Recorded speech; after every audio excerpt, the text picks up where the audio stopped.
We just did a mastermind teaching individuals how to break into medical device sales at over $100,000. And what you will learn in the 1-hour recording that you're gonna see from our mastermind is how to network, how to stand out in the interview process, and how you should prepare for all the different interviews that you're gonna come through. Now, we're gonna actually break down what's the difference between interviews 1, 2, 3, etc. But we're also going to be talking about how you're going to stand out throughout the process so other people are going to recommend you for the job. I don't spend a whole lot of time of like, hey, what you guys need to be doing in med device sales right now to be really successful. Why? You guys aren't there yet. Once you guys are there, then it makes sense to like, hey, how do we do lunches? How do we do all this stuff? How are we gonna have, in-services? How are we gonna increase our sales and do all this stuff? It makes sense to do it then. I just like to give you guys an overview of what to kind of understand what you guys should be thinking about as you go into it. Why I wanted Austin to speak and be able to talk to you guys is, again, my whole thing is we teach you guys how to do the job, to get the job. What we're teaching you guys in this process is exactly what you guys are have to go do in the industry. Everyone's like, I always laugh. Everyone's always like, the hardest thing is just get in and then, nah. Everything you're doing to get in is exactly what you have to do. And just so you guys know, to make this really stick, how do you guys think I had so much success in the industry? I didn't know what I was doing. But everything I did and everything we teach and everything we do in our course, everything to a T, the reason there's a reason behind everything I teach you guys, because there's something you're doing that's going to come in. Now, so let me talk about, and I'm going to literally give you the breakdown for everything you guys need to do. But the reason I'm saying that is like, if you do a follow-up, with somebody you talk to on the phone and you're like, hey, thank you so much for your time, all this stuff. Who do you think you're doing that when you're in med device sales? The OR director you just met with. The doctor you just met with, the nurse you just had a conversation with, right? It's not like I'm just telling you guys this because I think it sounds good. I'm trying to give you guys the habits that it's taking you to get into the industry, and that's why I call it a maturing process. And then that's how we have people come in, and we have people like Roxy, who in under 2 years is now making in the top 10% of med device reps. And now we'll share some exciting news. When there's people that have been in for 10, 15 plus years, right? It's not crazy to think that like, hey, if you just do certain things and they have it carry over, it's the skills. It's the intangibles we talk about. There's a lot of intangibles I can't teach people, right? Sam and I were just talking about this. Is like, for example, one of the interviews we're going to Cheesecake, right? I made the joke of going to Cheesecake Factory, and I love that place. But where that comes from is when I was in my final interview with Innovis, they said, hey, you go make $1 million sale. Where are the team and us all going to celebrate you? Where are we going? Said Cheesecake Factory. Big smile came on his face. What he doesn't understand is, I remember in our first conversation about 4 weeks before that, him making a comment how he loved Cheesecake Factory. When they asked me that, I'm sitting in Florida, and then afterwards I went to his house, but like I was sitting in Florida in that, and they asked me where I go, and I said that, and they all start laughing and clapping. The two co-founders, and then the guy who sits on the board for him. I went to the UK while I'm sitting there, did whatever you knew hire was going to do. Why me? You had all these different other people. You had people that had 10 plus years experience that were striker, president, club winners, all these people. Why'd you choose me? He told me about my grit, my hunger, all the stuff. But then he looked at me and he's like, the moment I knew I was going to hire you is the moment you said Cheesecake Factory, and he winked at me and walked away. The reason I tell you that story is like, I can't teach you guys to have a conversation and remember, actually care enough to remember what somebody says. Those are the intangible things.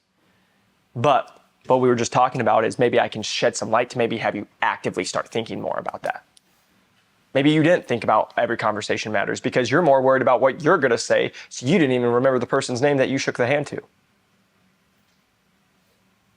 Maybe that's where you gotta be like, man, maybe I need to focus more on what the other person's saying.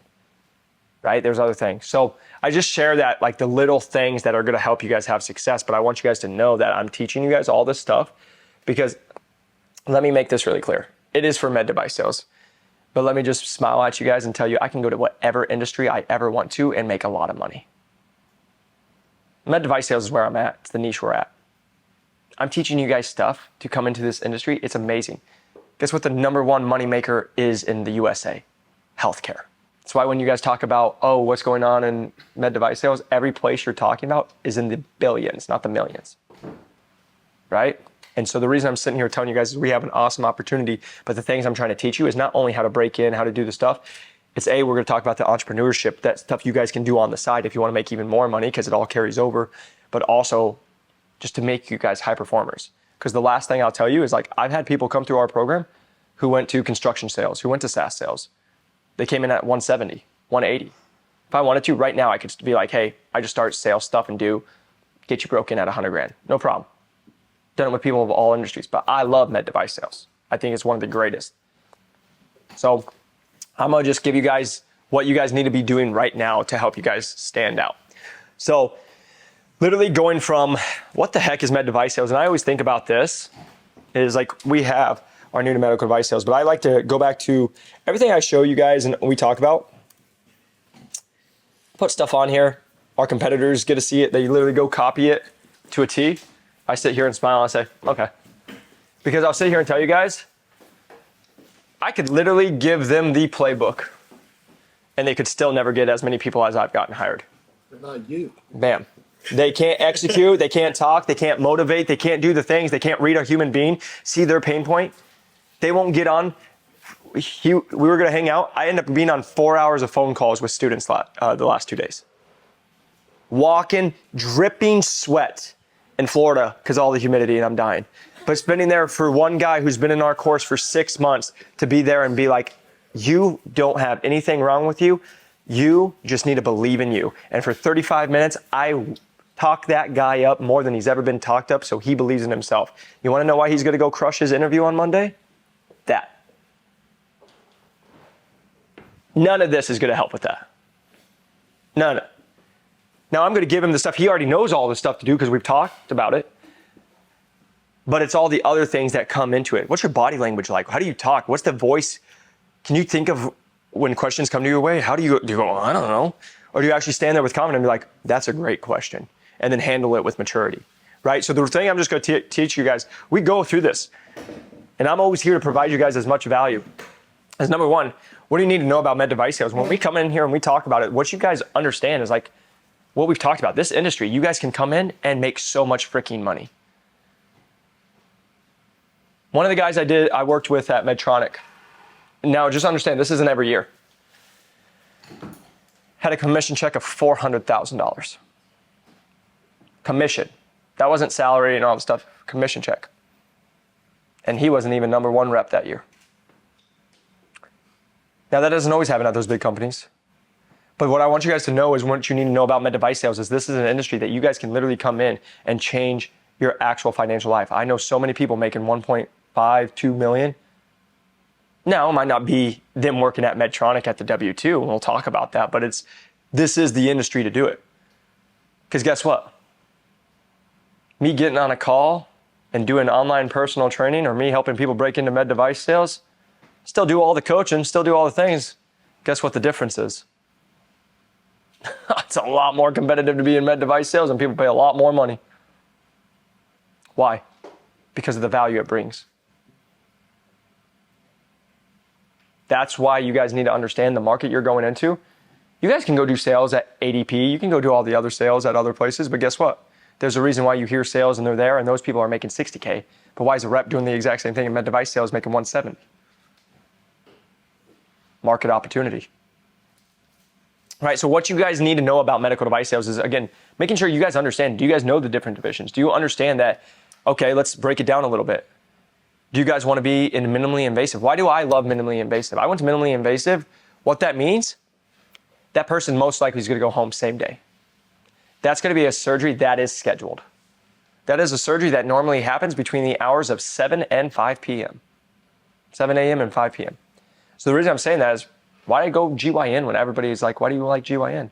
GYN, urology, right? A lot of those different ones, they're minimally invasive. ENT, love ENT. We just got someone hired at ENT, the freaking best. Great work-life balance. If they mess up, guess what the best part is normally? Normally, they're not going to die. Go to cardiac. They doing a lot of planned heart attacks? No. Someone's coming in, they're like, this person might be dying, let's get them going. You're getting a call, you're doing stuff. You mess up, guess what? That person might die. Like there's different things you need to know about where you want to go. How much, like this is why we talk to you guys. Where do you guys want to work? How much money do you want to make? That's going to literally be your dependent. That's why I laugh when everyone's like, oh, med device sales, you got to be trauma 60 hours. And trauma gets a bad rap. There's trauma reps that absolutely love it and make lots of money, right? But trauma for me, where most people do it, trauma and ortho, they'll go work 60, 70, 80 plus hours and make under 50, 60,000. I'll always bring it back to, I just posted, always like to post this so people can see it. Smith & Nephew VP literally just posted on my post when I said we can get people hired at 6 figures, and he's like, that's dangerous. You're the reason somebody's not going to get a job. You want to know why? He's the exact same company, Smith & Nephew, or sports medicine, where he's at, where he wears his big old cowboy hat, why he comments on my post, is he's the same dude hiring people at $55,000 and making them work 60 plus hours a week. When I say that, why does he not like it? Yeah. The expectations, so like you guys can come in. Just got someone hired at $175,000 with no experience. You think Smith & Nephew ever is going to do that? Not a chance in hell. That's why their company is having all these restructures right now. So the reason I'm just saying this is where you guys have to look at, where do you want your life to look like? Because I can tell you, hey, you want to work 8 hours a day, and you'll be like, I want to work 12. I'll never forget getting on a call. I literally said this last week, and I was on a call sitting outside, Mercy Gilbert, talking to this kid, and this kid's like, I want to be working 100 hours a week. And I was like, well, that sounds stupid. And I was like, he was like, no, I love the OR that much. I want to do it. I was like, so you're telling me you'd rather work 100 hours a week and make 60K than go make 100,000? And he's like, yeah. I'm like, I can't help you then, man. I'll go do trauma ortho. But the reason I'm sitting here telling you, that's what you guys have to understand. But the thing I'm going to caveat that with, too many people come and sit here and tell me that's what they want first year. It's awesome if you can get it first year. It's awesome if you can get in with, like we've had people get in $95,000 starting with Stryker ENT, and they're never going to probably work a 10-hour day in their life. It's awesome. But my first job offer was going to be me moving to Atlanta, doing surgical sales, flying almost every week, running the whole East Coast for $65K. I was going to take it. The only reason I didn't was because I was going through the interview process with 3 other companies, 2 of them in Phoenix and 1 of them in Colorado, Denver. And I was like, those 3 places look a lot better than Atlanta, Georgia, in my opinion right now. Right? And the reason I say that is I was willing to do what I needed to do because I knew I would do that for what, a year or 2, and then I can go work this dream job. But the reason I want you guys to think about this is because that is one of actually the biggest things and problems we run into is people coming in and I always say beggars can't be choosers. We can help you guys get where you want to go, but so many people are like, no, I'm not going to do this because I don't want to. Goes back to extreme ownership. Sounds good. And that's why it's going to take you 3 years because you're not doing the other things you need to do to go get that job. But this person might be willing to take you a shot right now. Like right now, we have a girl right now who just took a job. It's her smallest offer. She's going to go live in LA and make under $60,000 a year. Every single human being has told her not to do it. You want to know why I told her to do it? For 1 year, she's going to eat absolute trash and be broke as hell. For sure. You want to know what's going to happen after that, though? She's going to need a medical device? She's going to be, there's my. She's going to have more experience in that 12 months and make more money because she actually is going with a distributor that's going to give her commission once she starts showing what she can do. And she's actually going to learn from one of the top people in the industry who's actually ran a distributorship, who can teach her about running a distributorship. And now at the age of 24 years old, she will know more than reps that have been in for 10 plus years. I told these guys last night at dinner, my first mentor when I moved out to Scottsdale, Jeremy Scott, amazing guy. He literally changed my life. Helped me get where I needed to be I was in fitness and all this stuff. He literally sat there and he said, I was 23 years old, moved out there with $1,200 my name, hand resumes, all this stuff. And he looked at me and he said, you will not get rich here. I think he paid me $20 an hour. I think it was my max. I never had a paycheck more than $1,500. But he said, you will learn how to. It's what you do with it if you want to. The only reason all this exists, content, website, all this stuff, guess what I did for him? I had to upload his YouTube videos, which then taught me how to upload YouTube videos. He made me upload his blog post, which made me realize how to make a blog post and upload it. He made me watch his content that he did. Bam. You wanna know what's so much fun? He did his own meetups. Here you guys are. But that came from me working with him, and I never made more than $30,000, $35,000 with him. But I just learned. So the reason I want you guys to really think that through when I think about med device sales is where are you guys really trying to go and what you want your life to look like? Because the thing I'll tell you is if this is really the career you want, you'd have no problem. If you really mean you want this to be a career, you'd have no problem making 65, 75, 85K. If that's where you guys are closer. If you're making way more than that, we're not doing that. But the reason I'm sitting here telling you that is you'd have no problem being like, okay, maybe I do this where it's not ideal, but I do that for 8 to 12 months so then I can go somewhere else because now I have a lot more knowledge. Went to Xenex. Was there 8 months? 8, yeah. Not even a full year to then go work at a distributorship and make way more money. But everybody and every 22, 24, 25-year-old I meet with, it's the rest of my life. You guys don't even do what you said you were going to do 18 months ago. But every single person I talk to is like, well, if I do this, it's the rest of my life. No, it's not. And so that's how it's just changing how you guys think. So going back to, okay, what do you need to know about med device sales? Understand this is one of the most competitive industries and you guys are going up. Like we've talked about, we've told you guys all on calls. We've had people beat out 722 applicants. When I was going for mine, I had no experience, no stuff, and every single person I went up against had 10 plus years experience. So you have to understand that everyone wants to come in and make hundreds of thousands of freaking dollars and work with surgeons. Do you know how many people I get on calls weekly with that say they just want to be in med device sales so they can tell girls or tell other guys or tell other people that they're in med device sales because med device sales is known as sexy. You get to wear scrubs, you get to talk to doctors, and you make money. That's literally it, right? And so that's what you guys have to understand. And there's a reason for that, right? Because there are some cool things that come with it. I've got to travel this whole world because of med device sales. Got flown out to Greece. Got like in the UK, like so many things. Best friends now in Dubai. I'm flying out there and I'm going to go out sometime this year. Why? Because he's a surgeon out there. And I met with him when I was at Innovis. Like this life has created so many cool things. So you have to understand that. Going back to where should you work? Where do you guys want to? Sam asked a great question. Okay, where it seems like a lot of people go to a big W-2 and then the distributorship. What's that life? MedTech startup. What's the reason to go? There's a lot of reasons to go all these places. Why do I always go to the big med device companies if I can? You know what's not hard to do when you are with a big med device company? Have a contract. They've already done it. When I was at Medtronic, you know what I never had to do? Show badge or show anything. I just said I'm with Medtronic and they let me walk and do whatever I want.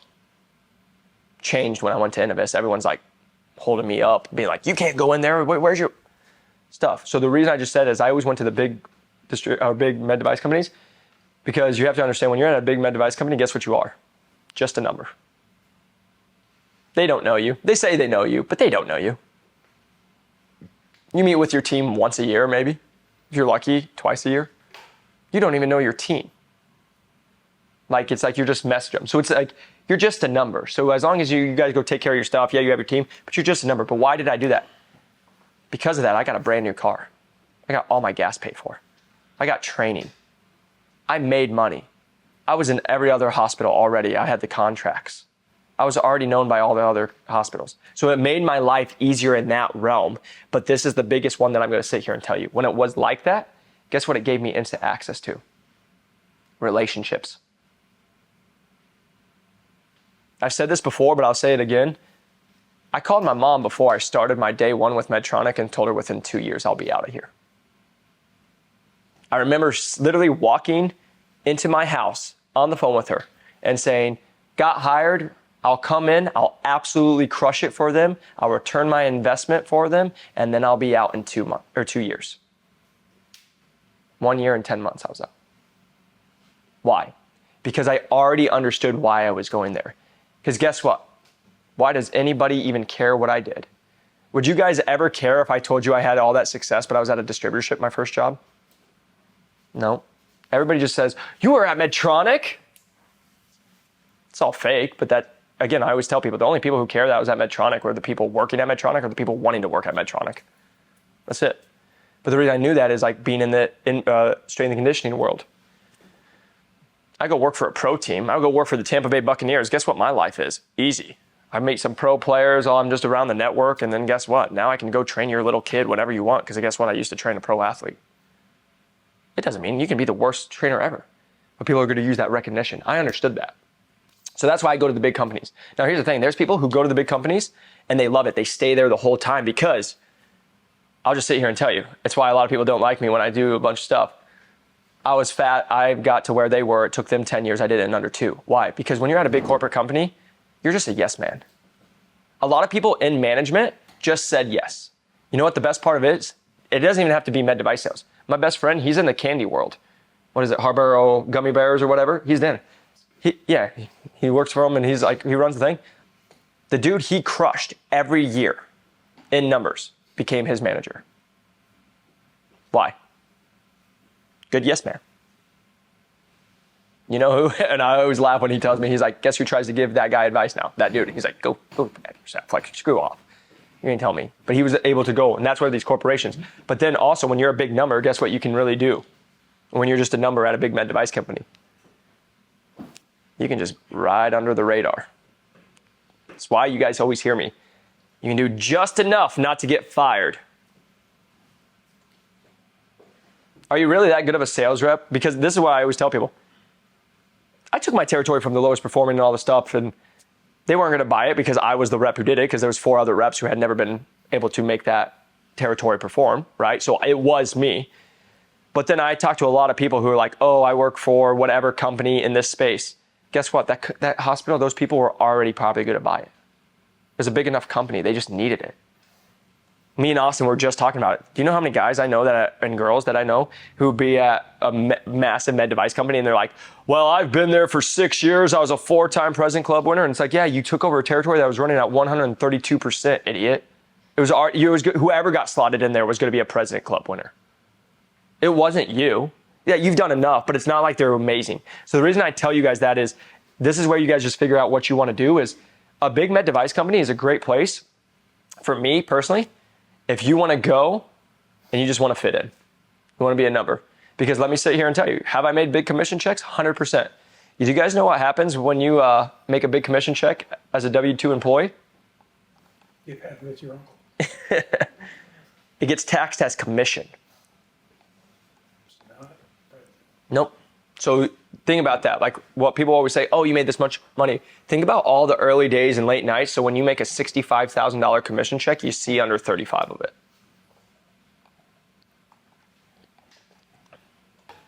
And then you still have to pay 401k and all the other stuff that goes with it.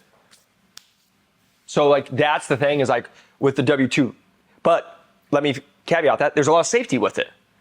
You're going to get a car. You're going to get a car stipend. You get your gas paid for. So there's those things, right? Then we can go to distributorship. Why did I tell Sam if I was ever to go back? I'm in a fortunate spot now where I have med device companies literally reach out to me and be like, hey, you want to sit on our boards? You want to do stuff with us, right? That's cool. Or I've told our team, like right now with what I've built and all this stuff, I could literally be like, I will be the VP of your sales team. That's fine. I'll never, like me being a sales rep, like please, you'd have to pay me $1 million. The reason I'm sitting here telling you, but if I was to go back and do it, I'd go into a distributorship. Why? That's why I told our girl to go to the distributorship. Why? Learning, but bam. You guys ever hear about building your way to wealth is with a business in America? Well, when you're at a distributorship, you're a 1099. To most people, they're scared of a 1099. Why? Because I hear it every day. I want a guaranteed salary, Jacob. I want guaranteed. All I hear when I hear that is you're lazy. Because every single time, why do I say it? Why do you guys think I started my own businesses? How's the only way I make money? If I make sales. What happens if I don't make any money? Make it sales. Yeah, you right now I'm like, yeah, you can write off your write-offs, but I'll be like, I lost money, right? So like what it is, why I love distributorships, it matters where you guys go. And this is what we help with in our program and where you guys should go. But There are some distributors, they absolutely suck. They'll be like, oh, Sam, come here, work for me. Austin, come here and work for me. Just go sell. They give you no training, and now you guys are set up for all the failure in the world. You're going to hate med device sales, and you're literally going to make no money. But as if you get with the actual companies, like that's where he made all his money at when he was doing a distributorship, is because he got the training, he knew what to do, but guess what he never had over his head? Quota. It was eat what you kill. Also, what people don't understand, and like this is where I always just like want to show you guys what I mean by all this. It is, okay, if you work as a 1099, you just call it Sam's LLC. You make your own LLC, you have your own business, right? Conrad's LLC. But you are now doing your job. Guess what you need to do to get to a hospital? You have to drive a car. Know what that car is? A write-off. You gotta pay gas to be there. Know what that is? A write-off. You wanna do a lunch with a doctor? You're paying for it. Know what that is? Write-off.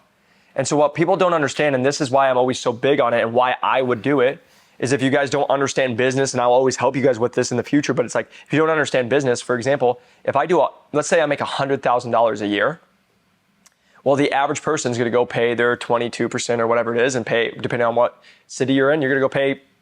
All right, before I let you go, everything that we just broke down in that session on how to tell your story, how to stand out in the interview process, how you go from sending a message on LinkedIn to getting into a final interview, we break down even more in our program. Now, I'm not gonna sit here and try to pretend that we're gonna give you everything off of a free YouTube video that we go inside of our program with coaching, mentorship, actually walking you through the process, but I want you all to get as much value as possible. And if it's not the right time for you, totally cool. But what you have to understand here is inside of our program, we not only have a module breakdown of exactly what to do to get you through from what is medical device sales to I'm in a final round interview process, but we also break down your resume. We give you coaching on how to stand out specifically to your situation. And then we will even get on coaching calls with you to help you through the whole process. And it will take 30, 45 minutes. And if it does, we'll be there for you the whole way. We're in the trenches with you. And it's why we get such great results. Not to also mention, we have relationships with medical device companies, with hiring managers. And when we find out about opportunities, we're able to send your profiles directly to them. And so if you're ready to make that jump and work with a full team that's going to help you not only break into medical device sales, but actually get you prepared on how to be a top performer in medical device sales, feel free to click down below and work with our team. But if you're not ready, that's totally cool. And I hope the free content continues to help you. But what you just have to understand is the difference between the people who get results and don't get results is the people who get results start doing and stop watching. And so I just want you all to know we're always here to help you through that process. And I hope this video was extremely helpful. And if you're ready to make that jump and finally break into medical device sales at over 6 figures, feel free to comment or click the link below and come and work with us and our team. And we can schedule a call to see if it's a good fit. Hope you guys keep going after your dreams, and we'll see you on the next video. $70,000, but guess what? I didn't pay $70,000 because I'm not a silly goose. I went and put $5,000 down,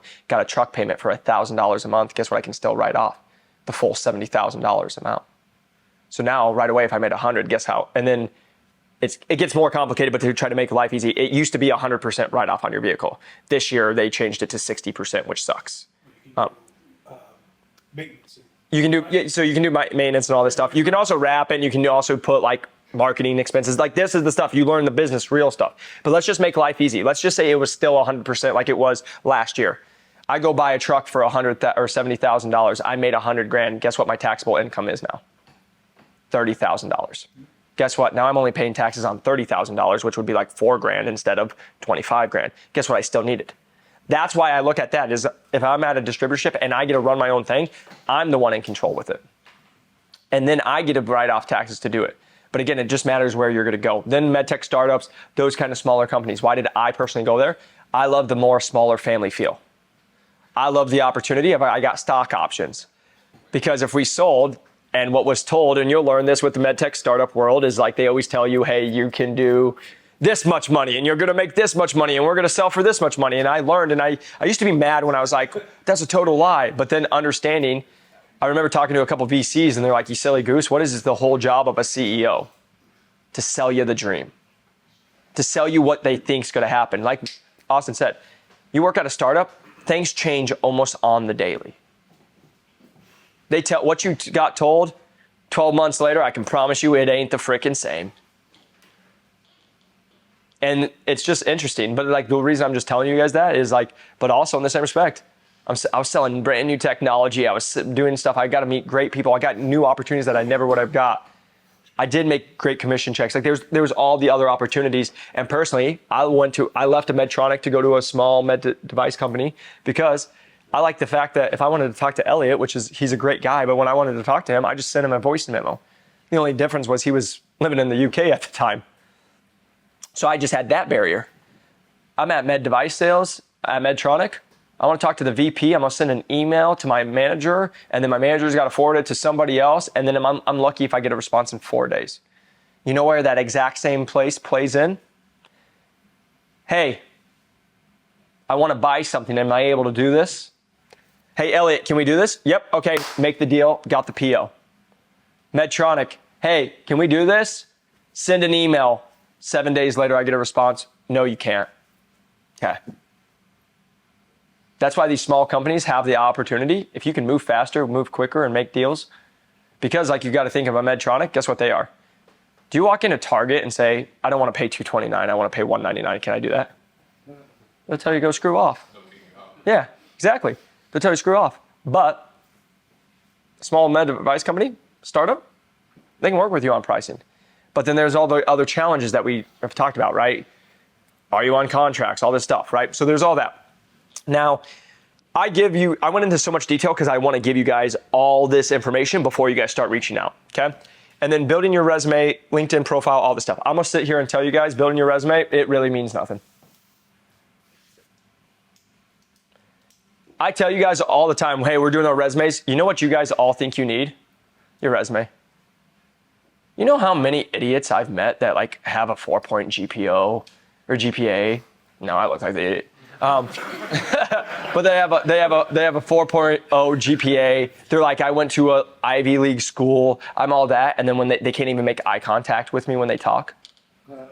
Like that person's not getting, I will crush that human being just from human interaction with any person I ever talk to. So the reason I'm sitting here and telling you, the hardest thing that you guys just need on there, you need numbers and percentages. Where do I get that? As a nurse, how do I get that? It's the easiest thing I can always just tell you guys is first off, just quantify everything. Okay, if you're a nurse, how many patients do you see? How many other patients do other people see? You can say, hey, so if everyone else sees 15 and you see 20, you see 20% more. They're going to be like, Sam, what the heck does that even mean? Now you got to talk about it. Okay, if the average person's staying with this person for 6 days and they stay with you for 4 days, your stay is this percentage faster. Well, what's that mean? Like, you guys are just doing it because what I want you guys to think about, everything you guys put on your resume, you're like, oh, I need all this stuff. You know, you guys have probably been in interviews. So they looked at your thing for literally 5 seconds and then they pick one thing off to ask you about. That's all it is, right? So that's what I want you to understand is like whenever anybody's like, oh, it's only the resume, bull crap. Because what happens if I write the perfect resume and then now you have to interview with the person and actually have a conversation? You're like, wah. If you're like, yeah, so I like med device sales, I want to make a lot of money. They're going to be like, good God. I thought you said this person's resume was awesome, right? So that's what I'll just sit here and tell you. Can the resume help you? 100%. But when all I see in a lot of the human beings I talk to, because they hear it from college, they hear it from mom and daddy and whatever it is, it's, oh, it's your resume's everything. Absolute trash. No, it's not. Resume's a piece of it, but it's not everything. Going into why we talk about LinkedIn profile. Guess what your LinkedIn is? Your online resume. They will learn more from your LinkedIn profile than they will your resume. Why? They can see what you look like. They can see past work experiences. They can see what you're liking and commenting on. They can see what you're posting. That says so much more about all of you than your resume. Because let me sit here and tell you, I just saw something the other day, literally, I think it was actually this morning on LinkedIn. And it was a person saying, if you're not on LinkedIn, you're pretty much invisible because 87% of recruiters use LinkedIn. Now, we'll talk about recruiters and why we don't use them. But the whole conversation is going back to this is what's important. Now, what they're going to do is, hey, send me your resume. But let me make you guys really clear. We're now at 2,000, but before we ever did anything with any resume companies or anything, 1,500 people. Not once did I ever have somebody write their resume. I just said, hey, change some numbers in it. Because I can sit here and tell you, I made it to second and third round interviews before anybody ever asked me for a resume. Why? Talk to them, connect with them. They liked me. They saw my energy. They're like, man, this guy's just got passion. This kid's going to be successful no matter what. Already got there. The resume is just a byproduct because I'll sit here and tell you guys, I hire people now. I talk to a lot of human beings that CEOs. You don't want to know what the most hard thing to do is to find actual real human beings. You know what every single human being lies on? The resume. You know how many people I've talked to that say, oh, I've done this, this, and this, and then I check them on it and I'm like, holy shit. If you did that, we're all screwed. Because like that, there's not a chance in hell you've done what you just said you did, because otherwise you would have been able to answer that question, no problem. So that's what I want you guys to see is this, your LinkedIn is gonna go way farther. Then business plan, to get you hired. We talk about it in the program. If you guys aren't in the program, like the business plan, it's literally a document that we go through and you're gonna have, and we have it in our ebook that you guys can see. But like, the thing is, what I tell you guys is like, it is just planning ahead so these people can see that you're planning ahead. Because what you're gonna do is there is such the power, and this is what people don't think about. What happens when I come in and I say, hey, I'm gonna give you my business plan, and then you guys ask me a question, I'll be like, yeah, Claire, if you just look on page 14, I go over that. What's this show that I've already done? I planned the whole thing. I already knew what questions you were gonna ask me, and you played right into my trap, baby.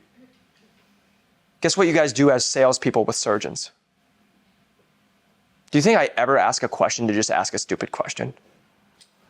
I'm asking questions either for rapport building, I'm asking questions to see where they're at, and then I'm asking questions to lead them down the path that I need them to go. That's a good salesperson. All these average salespeople, they're like, oh man, I'm just one of the boys with the doctors. I just talk with them, I'm chilling, they like me. Great, I'm gonna steal them from you. Because when I can ask you questions, hey doc, I know you have a relationship with them, that's awesome. So question, I saw that you had another surgery with that same patient a week later. Why is that? Oh, it's because of the product you're using right here. Okay. Have you ever heard of this, this, and this? And now I can lead questions. I'll be like, doc, what's the most important thing to you? Oh, it's making sure you help your patients. Okay, great. Guess what happens when he tells me that he's got a friend of 10 years? Oh, that's great. You got a person of 10 years of relationships, but you keep bringing people back. And they have to keep bringing more insurance, and they get out of work, and you're not even getting them the best possible outcome. I thought you just said that the best possible outcome is what you thought was the most important. You're playing their why against them. If you guys will learn about, I just had a talk with Skylar about this, is like, when you guys are learning and from anybody, interviewing people, talking to people, why are we asking certain questions? Hey, what's the best rep you've ever hired? Bam. I'm just learning everything. Guess what I'm about to do in the next 10 minutes? Use every word they just told me against themselves. Every surgeon that's telling me, I'm gonna ask them, make them say it, and then I'm gonna make them, here you go, bam. And then I'm gonna sit there, I'm just confused, right? The reason I'm saying that is the same thing in interviews. Hey, who's the best person you've ever hired? They're gonna tell you A, B, C, D, E, F, G. Guess what you're gonna do the rest of the interview? You're gonna be like that person they just told you about. And then you're gonna be able to share it. You don't tell them exactly, but if they said they did A, B, C, D, E, F, G, guess what? You're gonna bring traits over to that, right? But building the business plan is going, and it just shows that you're pre-planning. Because you know what most people do? They call me the night before at 10 o'clock when the interview's at 8 a.m. and they're like, what do I do? You waited to the last second, you're screwed. I'm sitting here telling you guys, I've had literally hundreds of people over the last 4 years when I've helped over 2,000 people break in, hundreds call me and they're like, thanks to you, the business plan was the reason I got hired. I literally had the manager tell me that is the reason they chose me. Because no one else did that. Because what do most people do? Bare minimum. So just so you guys know why we talk about that. Now but just so you guys know, you can have the business plan and guess what? Still suck.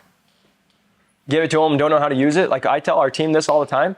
Whenever we're doing anything to make a mission or make sure that we are doing stuff for you guys, what good is it if I create content that doesn't make any sense to you guys? right? I tell everybody all the time, we can play we can play notes. That doesn't mean we're making music. How do you use it to actually make an impact, to actually get the point that you're trying to get the outcome that you're looking for? All right? How to tell your story. When it comes to how to tell your story, you each have a story. Each of you guys are all different. I think of that song. I think about all the times I could have said no. How many people told me to shut the fuck up? Shut my mouth. Stop with this little podcast stupid thing. And we want to be sitting here today. I think about if I would have listened to all the people who told me I couldn't do all the things that I wanted to do, I'd still be doing landscaping for $14 an hour back in Sioux City, Iowa. That's why telling your story is so important, because each and every single one of you guys are going to make such a big impact. Like, I don't even think you guys understand. Having a doctor hug you saying you're the reason that person's alive. It truly doesn't matter how much money you make. You'll never feel that way. Like, it's surreal for me to sit here, guys, to know, like, I just gave my mom my car. My mom's car 2 days after that died. They tell me she Kelly Blue booked it and it was worth $900. To get to sit here and watch my nephew grow up with a mom who doesn't take care of him. I think about if I just continue to listen to all the people every single day who told you guys you're not good enough, where it would go. But because of things like that, believing in yourself, believing like, I know I'm good enough, and not having to prove it to everybody. Just prove it to yourself, because guys, you don't have to have everyone hire you. You just need one person to see the fire and the flame in you to know that you can go make a difference. And that's why I get so passionate, and why Austin talks about how to tell your story, why it's the most important thing, because there's not another one of you.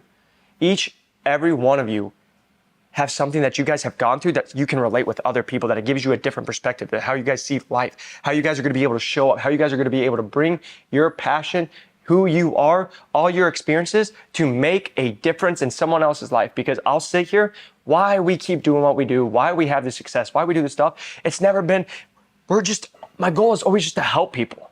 That's it. And know what people don't understand? You want to know why I made such a big impact in med device sales? Because guess who I wasn't trying to change?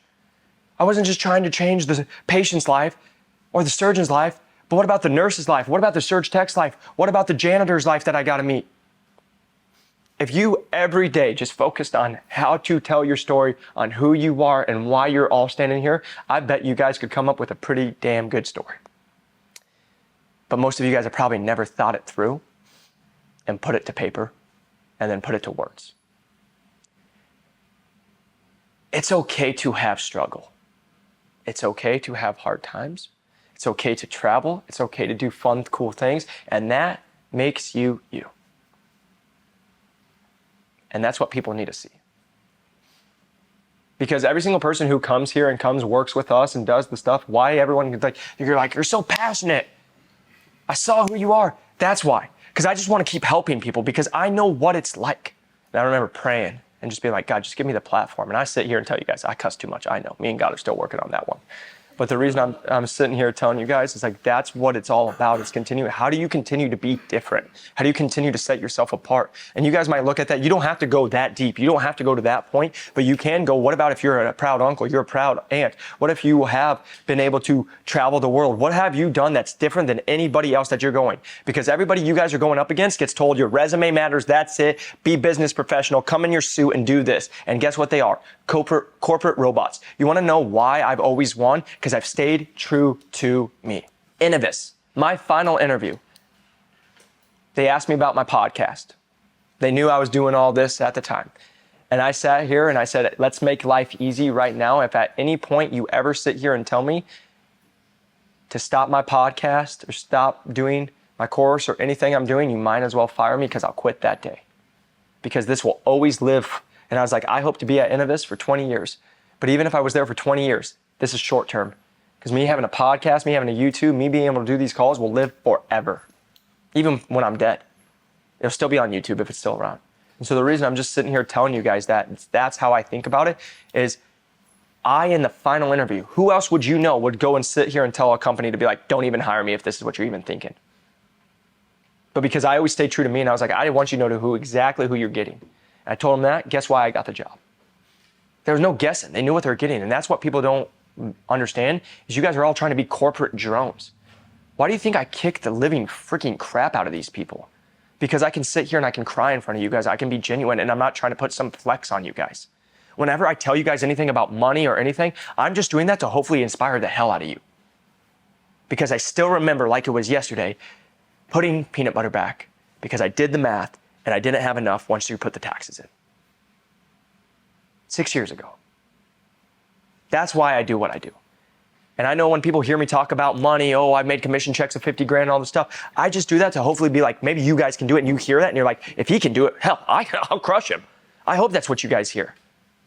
It's never to be like, look at me, let me flex on you guys for a second. Because I'm still a guy, the same guy who's going to take you all to Cheesecake Factory and smash 2 cheesecakes right after this and go, right? The reason I'm just saying that is that's what I want you guys to understand when I talk about how to tell your story. That's what matters. Like, I get so passionate about that because like he said, that's what matters. We're teaching you all this stuff. That's great. But most of you guys have never actually dug in and actually wrote about who are you? Who are you? What have you been through? What makes you so special? Because going back to Austin's saying, if you can't sell yourself, who's going to sell you? A lot of you guys aren't even proud of yourselves. You can't sell yourself if you're not proud of yourself. What have you accomplished? What have you do? What would you look at yourself and be like, man, I'm proud of Jacob for that. I'm proud of Skylar for that. I'm proud of Boris, Jacob, right? Sam. What am I looking in the mirror? What am I proud of myself about? And what do I bring? Because you want to know the last thing on how to tell your story? You want to know why every company always hired me when I would do these interviews? You know what I was bringing to a team? A hell of a lot. You think it's a coincidence that I had the biggest voice in the space on podcasts and people breaking into med device sales? And it would be a pretty good strategic move if you're trying to start a startup and every single human being who's coming in just watched one of the people leave the largest med device companies in the world now coming in and working for their company. And now Innovis is compared to a Medtronic when in the same conversation because of the guy posting on it. I know what I had to bring to a company. I also know I just took the lowest performing territory. And the thing I can sit here and tell you, and I've told it on our office hours, my favorite frickin' question every single time was the question Elliot asked me, why Jacob? Why would Innovis want to choose Jacob? I told him, we can go a lot of different ways here, but let me just make your life easy. At the time, I was 27 years old. I just did the thing with the largest medical device company in the world. I just took the lowest performing, said you won't find another hungrier person. You won't find another person who shows up, it actually does the work. You won't find another person as young and hungry as me. You won't find somebody who had no resources at Medtronic to then be able to go and close some of the largest deals there. You won't find another person who has came in, realized didn't know anything about social media and was literally dead broke 6 years ago to now changing my whole entire life. You won't find another person who's more driven, more passionate, who will literally drop at anything at the end of a dime and go and drive to New Mexico to be where you want me to be. You won't find another human being. You want to go try, please be my guest, but you won't. And that's why I always sit here and tell you guys, that's why I'm like, I literally, every single person, I'll just make this really clear, when I talk to VCs and everything, do you know how many tell me I'm an absolute idiot for putting my prices on here, for putting all this stuff? Because guess what I'm doing? Giving all the information for free to my competitors to try to beat me. Guess what we do every day? Beat them. Why? Because I literally say, freaking try, and I'll still beat you. Put us on the starting line. I'm actually even giving you exactly what I do. They literally try to copy it, and they still can't do it. Why? They ain't me. The reason I'm sitting here telling you that, that's how you guys need to think. You ladies need to think. When you're in an interview process, they ain't you. I teach this in our course all the time. You know what everyone always wants to tell me? Oh, I'm going up against this contestant. I'm going against this person. Who freaking cares? I don't care if I'm going up against Donald Trump. In my head, I'm winning. Whatever I do, guess what? And if I don't, punched in the face, guess what? Extreme ownership, guess what I got to do? Get better, right? So the reason I want you guys to think about that, that's the confidence that you have to bring in. Instead of being like, again, when I got hired at Medtronic, personal trainer, no experience, being out a guy, Boston Scientific, 10 years experience. Why'd they choose me? They're like, they just wanted to have somebody they could bet on. And they're like, that's why I got all these I bring the energy, all the stuff. And then people are like, I know he's going to do something. That's why I got 4 offers, because everybody just wanted to be a part of a good thing. That's why when I tell you guys, tell your story, be confident, know who you are, bring the freaking energy. That's all it is. All right? Going back to networking, making your guys' life freaking easy right now. I tell everyone to network. Know what you guys all do wrong? Network wrong.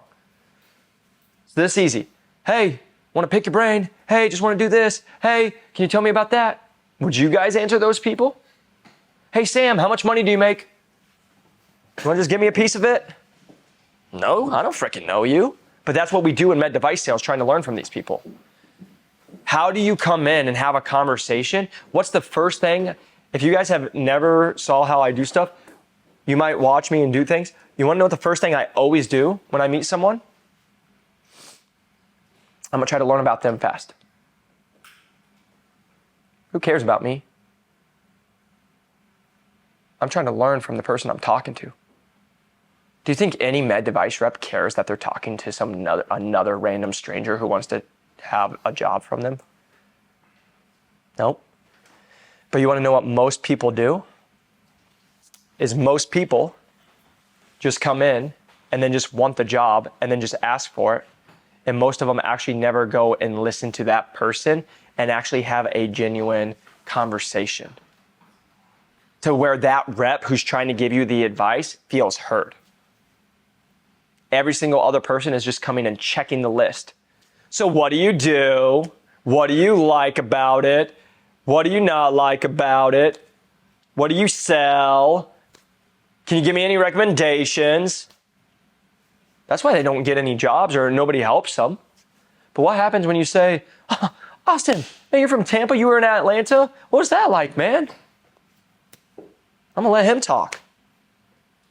Oh, dude, you went to medical school? What made you want to go there? Oh, dude, your dad was in med device? What kind? Do you think they give a crap of all the stuff I have to say about myself? Not for a second. It's that easy, you guys. Get on a call with somebody else and actually, for a change, care about them more about that person than yourself. That's why this is always so easy and I laugh every time. It's hard, all this stuff. No, it's not. You're all just selfish. That's it. You're just calling people and see what you can do. Why did I always have success? Why do I still have success? Like I said, I can go to any industry ever right now. Why? I'll call somebody and I will hype them the hell up when I'm on the phone with them. That's amazing. Oh my gosh. You did what? That person gets off the phone and guess what they have? Little butterflies. They're like, man, that guy just talked me up, man. Oh, just got off a call with a CEO last week. She literally sends me an email right after. Your energy is absolutely infectious. It's a person we're doing partnerships with now. We're about to announce the partnership with them. What's it come from? Well, it goes back to what I told you guys. I worked hard, kept my word, treat people better than I treat her. That same person canceled on us 18 times. At any point, I could have been like, F you, all the stuff, right? No. Okay, kept doing it. And then every time I'm on a call with them, it's no different than when I have people come here. My whole goal is not what I can get from you guys, it's what can I give to you guys. That's it. When you get on a call and you're gonna have reps be like, all right, why are you calling me? Great, guess what? That's no different than you meeting a surgeon. They're like, I got 2 seconds, what do you want? What's the first thing you gotta do? Disarm.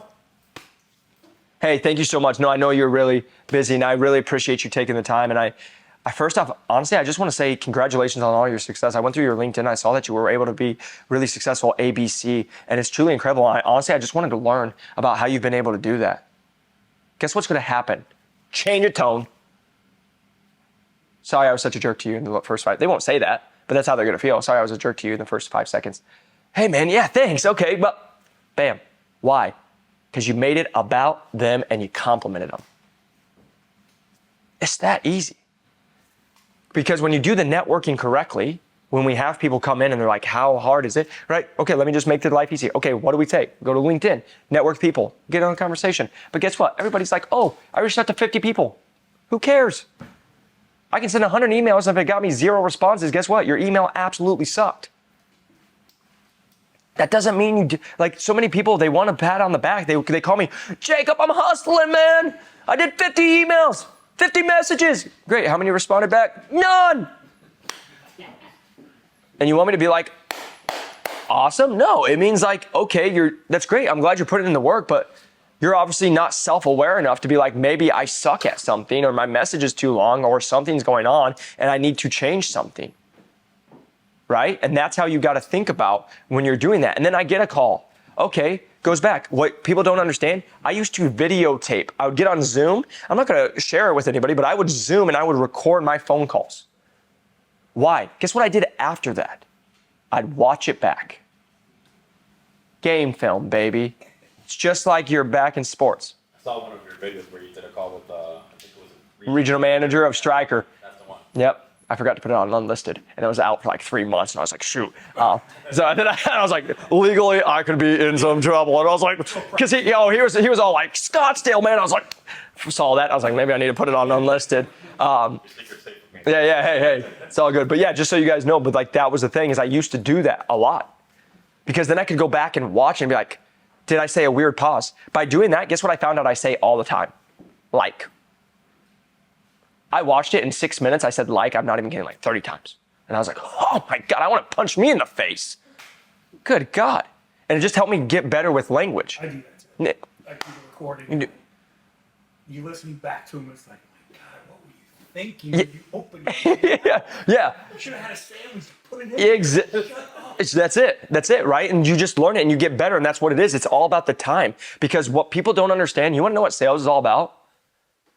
It is literally like music. It's like dancing, whatever. Do you know the power of a pause? To most people, it's awkward. They want to just fill the room.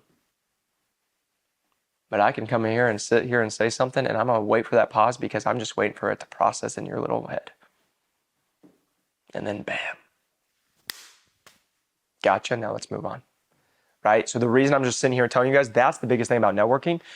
Everyone's like, what's the secret? I'll tell you the secret. It's networking, getting on calls. But guess what? I can't teach you to be likable. I can't teach you to show up on a call and actually be energetic about life. The call I had with that student I just told you guys, why did I have that call? Because he's like ER every freaking day. I'm like, good God, man. And you want to know what I gave him the conversation about? And this is the real extremist of it. But you know what? Like, here's why.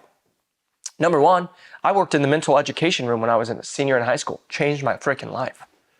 Best thing I ever did was work with kids for Down syndrome, had all these things where kids couldn't walk, talk, do anything. And I realized every single day I'm so freaking blessed. I have limbs, I can walk, I can function, I can have conversations, I can move my body, I can go work out. Holy crap. You know how many people just wish they could do that? The best thing that ever happens to me is when I get so freaking sick.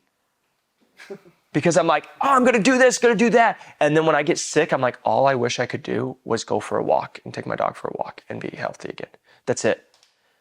When I'm not that way, I'm like, I'm going to make this much money. I'm going to grind. I'm going to do this. I get sick and I'm like, kill me now. Good God. And I'm literally just like, all I wish was I could feel a little bit better. That's it. And so that's what I want you guys to think about is like, it's perspective on everything, gratitude. But then I had this real talk with him because I didn't think that hit hard enough.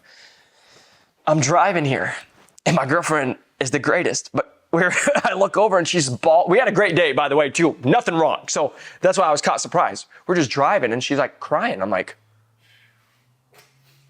what's wrong? It was like, babe, what's going on? And she's like, she then tells me, apparently you guys probably saw it, but like, there was a kid from California when the whole Hamas music festival happened, his arm was blown off with a grenade. And then he was taken over as a hostage. And then last week they executed him for everybody to see. And for the last 8 months, he had no arm that would blown off. You can promise he had no medical care. And he just suffered probably for the last 8 months to then be executed at, what, 23, 24? That wasn't me. And it wasn't you. So that's like the perspective change I always have. And people be like, man, that's extreme. Yeah, that's why I'm so happy to be on a call right now. That's why I'm so pumped and energetic to be talking to you all, because I know my life could be way different. I understand every single time I get in a car, I get on a plane, I walk outside, I can die. I understand like the hardest thing to deal with, but the best thing, my grandma just passed away. I was just back in Iowa at a funeral less than 4 weeks ago, sitting there looking at my grandma. And it hits you so hard because I'm like, I wonder when people are going to wake up and realize this is it. This is it. This is the only chance we get. And we're going to let fear hold you back. You're going to sit here and be like, oh, Johnny said something mean about me. I told him one of the best things I hear every time is Alex Mosey. In 3 generations, nobody's going to even know you were alive. So why do you care about any of this crap?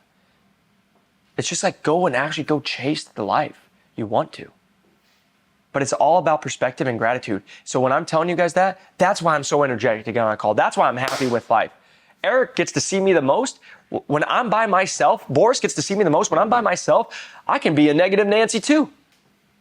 I can be like, what the hell? God dang it. Because guess what? When you're dealing with people, you have employees, you have students, you have lawyers, you have CPAs, you have everybody writing on you, you have competitors going after you, you have all the stuff that you guys don't even know half of. But guess what? None of you give 2 craps because it's not your life, and that's okay. And you guys shouldn't give 2 craps. It's my life. I chose it. Want to have less stress? Have less employees. Want to have less stress? Make less money. I chose it. But the reason I'm sitting here telling you guys this is it all goes back to perspective, because the moment when it's about me, guess who I think about all the time, and guess where I get pretty negative. The moment I start working with you guys, I do my calls, I talk with everybody, guess what I become pretty fast? Positive. Because it's not about me anymore. It's about serving you guys, making sure I help you guys. I can get out of my own big little head and just be like, stop thinking about yourself for God's sake 1 second. Because I also sit here and when I get to go and complain and Eric hears me go like, what the hell? I also realized 6 years ago, I put peanut butter back and prayed for this exact problem. So that's what I want you guys to think about with the networking. It always comes back to perspective. It always comes back to what are you actually doing and what you guys need to do to make a difference. And why would anybody want to talk to you? Because I'll sit here and tell you, main reason, when we have people come into our program that have been like, Jake, I've been in for 5 weeks, 6 weeks, 9 weeks. I'm like, and they're like, I'm struggling. I'm like, yeah, you're a drag to talk to. I get on a phone call with you and I want to get off the phone with you. And the only reason I'm here is because I have to be here, right? And now you want somebody you're getting on for free and now you're a drag to and you want them to talk to you. And then this is where it comes from. And let me just make your life easy, because then the entitlement comes out. Well, I talked to them. Where's my interview? You guys don't get anything. Why should the person you network actually want you? Why should they call you? Why should they be like, hey, I talked to this kid, Austin. He is hungry. He's ready to go. Man, I'll tell you, you won't meet another guy like this. Let me connect you guys. Because that's the calls I got. Why? Because every time I got on a call, I was just freaking pumped.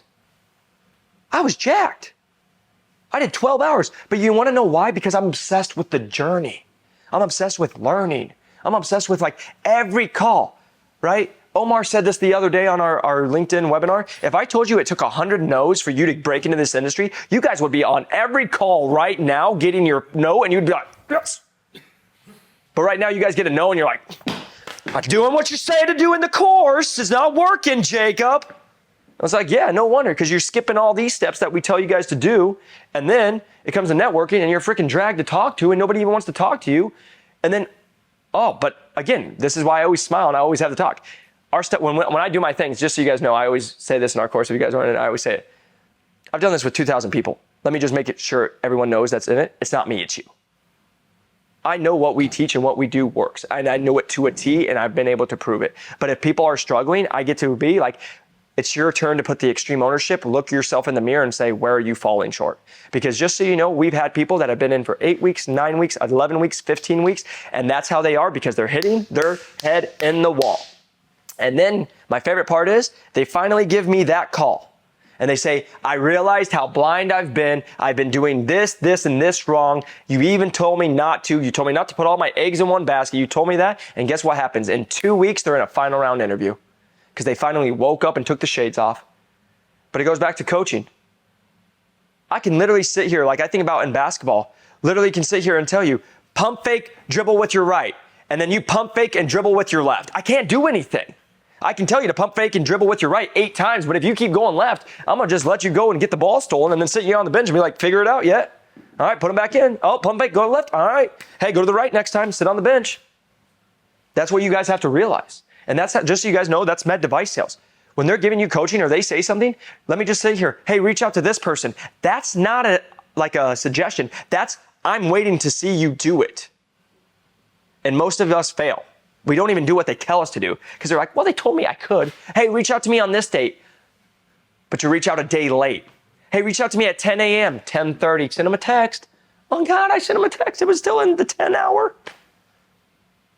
10 a.m. on the dot every time, right? So that's what I want you guys to know is when it comes to networking, do you have questions prepared? Do you have notes ready? Or do you have a notebook when you're on a phone call? Are you in a quiet place? The most disrespectful thing that can ever happen, here's the thing. If a rep calls you and you're driving, you say, hey, I'm so sorry I'm driving. I usually be in a quiet place. That's what we teach our people to say. Like, hey, I'm so sorry I'm driving right now. I usually would be in a quiet place. I'd be taking notes. I really apologize. Hey, no worries. That's okay. But if you have a scheduled time and you are driving or you're in a loud place, that's on you and I would never hire you. Shows me lack of planning. Shows me that you're not even self-aware enough to be like, oh, I'm asking for this person's time and now I'm not even gonna let them concentrate. Because even if I'm on a call with you and I hear a bunch of people on the background, it takes my thought away. But you asked for my time, right? So that's what I want you guys to think about networking is taking it away from you, pre-planning, and focusing on other people. Interviewing prep. We talk about this all the time. It's interviews 1, 3, 5, and 7. Everyone always asks me, hey, how do you get people hired so fast, do all this stuff? Because guess what? When you already know that, okay, interviews, let me just make your guys' life easy. Okay, let's do it. Interview 1 through 7. Well, the first 2 is always fake, but it would be, hey, you get in touch with HR. That's interview 1. And then guess what? You just have to have a beating pulse and say you want the job. And you can have a friendly conversation. You'll move on to the recruiter. All right, interview 2. You talk to the recruiter. Same thing. Have a beating pulse, understand the job, and they like you. They'll move you on to the hiring manager. That's when it really starts. And that's where it's why I tell you interviews 1 through 5, but it would really be interview 3. It's the first time you're meeting with the hiring manager. What do we say all the time? It's a first date. It's a coffee date. Know what everybody does? So I have my 30, 60, 90-day plan, which they don't understand. You're not even going to use to the last interview of it all. Why? Because you're literally telling them in the 30, 60, 90 days what you're going to do in the first 30, 60, 90 days. But that's like you coming in on a first date and being like, all right, baby, so this is the house we're going to live in. Here's our 2 kids and this is their names. And she'll be like, I don't even like you, you freak. But that's what you're telling them. But we don't see that, right? Because why? We want to come and over-impress. Well, all the third round interview or the first round interview with the manager, it's just a coffee date. They want to see your vibe. They want to be like, do I even like Luke? Do I think he would be a good fit for my team? Did he know a little bit of information? Did he at least know the mission statement and the values? Did I see that he took at least 25 minutes out of his day when he's known about this for 4 days? Did he even take 30 minutes to look at our stuff and what we do? And then if you can come and be a functional human being and do the stuff and maybe call 1 or 2 people to have some insider information, then awesome. And then guess what? Then you go to the next interview. What's that usually going to be? Well, it changes with every company and you might go talk to a manager or you might go talk to a rep or they might have you talk to a clinical. Same thing. Guess what they're just doing? They're going to see if they like you. And then they're going to be like, do you like them? Yeah, okay, great, moving back. And then depending on the company, they might have you go do an assessment or they'll skip the assessment. And then they're going to go have you meet with more managers. Interview 4 or 5, right? Okay. Sometimes it's all at once, but sometimes it's with interviews. What are they doing? They are literally doing it with other managers. Guess why? What'd you think? Okay, you think so too? I thought so too. I'm glad we're on the same page. They're just getting feedback. The ultimate decision is going to come back to that manager. Then they might have you do the panel, like I said, or all the stuff. Then you go to the VP. People that are in our course and they've seen it, does the VP have really any say to say yes? Nope, they just can say no. The regional manager is who hires you. But the VP can just be like, hey, if I'm talking with Austin and I'm like, hey, Austin, I think you're good.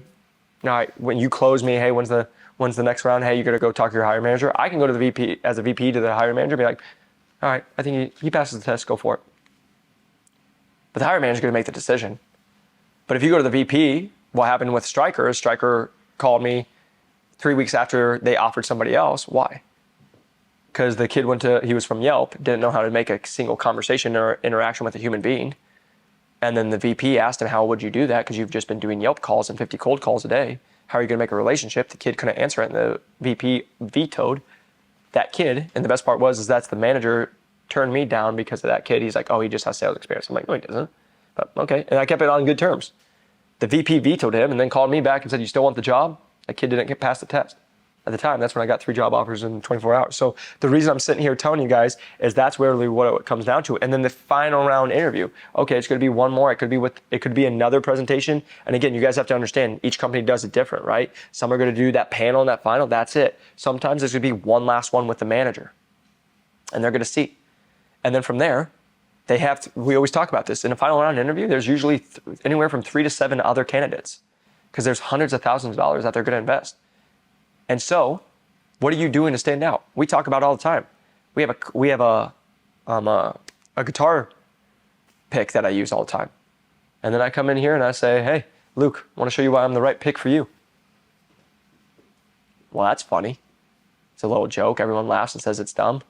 But guess what Luke's going to pull out of his pocket in the next 5 hours? Guitar pick. Guess who that person's going to think about in 5 hours? Ma. Guess who didn't do any of that? Any other person. So that's where it comes into final job. But I also tell you guys this. I say this all the time. I talk to so many people. They can be in our course or outside the course. I've had people who've joined our course who've been in 4 final round interviews, and they lost every single one of them because you're going up against 3 to 7. And it takes you to actually win it, because if I sit here and tell you guys how I do the job to get the job, if I sat here and told you guys, hey, I almost closed a massive deal with Medtronic when I was at Innovis, guess what you guys would say? Whoop-de-frickin' do. You didn't do it. But because we did it, we got the final. How do you get that final? By standing out, showing it. But every single one of these interviews, what you guys miss is interview 1, 2, 3, 4, 5, 6, 7. You know, I already said you guys come with 30, 60, 90 plans. You have business plans. You do all this stuff. You guys try to hit them all at the beginning. It's never going to work. Why? Because you just shot your whole load in the first shot. And now it's like, okay, second shot, third shot, fourth shot, fifth shot. Nothing's new. You showed your whole cards. But the first time I meet Sam, he's awesome. And the second time I meet Luke, awesome. Third time I meet Alyssa, awesome. Fourth time, gets card in, awesome, right? Every time we meet, wow, wow, wow. Just when I thought they couldn't top it, they did it again. Welcome to how you get 6-figure job offers. How you get full wine rep roles. Because you just keep impressing the hell out of the people you're talking to, the management, you have more research, you've talked to more people. Now, the last thing I do want to say on that piece, because we'll go to the networking, when you're talking to human beings, I always tell our people in our program, hey, when you guys are going to do this, narrow down where you would like to live. If you're open to moving, 5 locations that you would like to live. But once you get in the interview process, then you open it up to the whole United States for the fact of if I'm talking to Medtronic GYN like I was, well, I can go talk to the rep in New York, in Montana, and Florida, and they're all going to have the same competitor. They're going to have all the same information. They got the same training, right? That's where you can learn about the information of the actual thing. Because what people do, and a common mistake I continue to see in our program, is they're like, well, Jacob, I networked with everybody on the team. Yeah, 5 people. Why did I win? Why did I beat out more people? Because I talked to 30 people on the team. I had people from Minnesota texting my manager in Denver talking about me. I had people from Florida sending text messages on my behalf. But guess what it also gave me? The message with the guy in Minnesota and the conversation with the guy in Florida gave me more information than I got from the other conversations. And I was able to set myself. That's when I can sit here and tell you guys, you want to know when you're coming at 6 figures? Because I've had our students do this, and this is the same one, is every single one that comes in 6 figures, every single time is, you know more than our freaking reps do. How do you know all that? You just ask really good questions. You have people so comfortable with you that they actually give you all the information that you're looking for. And you are actually genuine, just trying to learn, and you say thank you so much. And then we don't even talk about what to expect once you get hired, but like the pathway, I can just sit here and tell you guys, everyone's like, oh, it's so difficult, all the stuff. And like the easiest way I can just always tell you guys, like, hey, what do I need to do right now to get a job in med device sales? Again, just so you guys know, I take very big pride. My program is not the pride. Like if it's just to get you guys hired at $60,000 and break you into med device sales, I literally could like be sick, eyes closed, haven't done it in months, and do that like that. But my job and what I do is I get people hired close to over 6 figures. Our average person, like I said, in 2024 is coming in at over 100 grand. Why? Because it's doing things. So what do you want to do if you actually want to get that?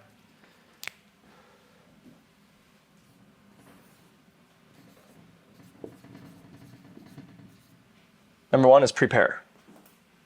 We got AI. So number one is like prepare. Actually, are you guys coming with questions? Are you guys doing your research? Are you guys even being strategic on who you reach out to?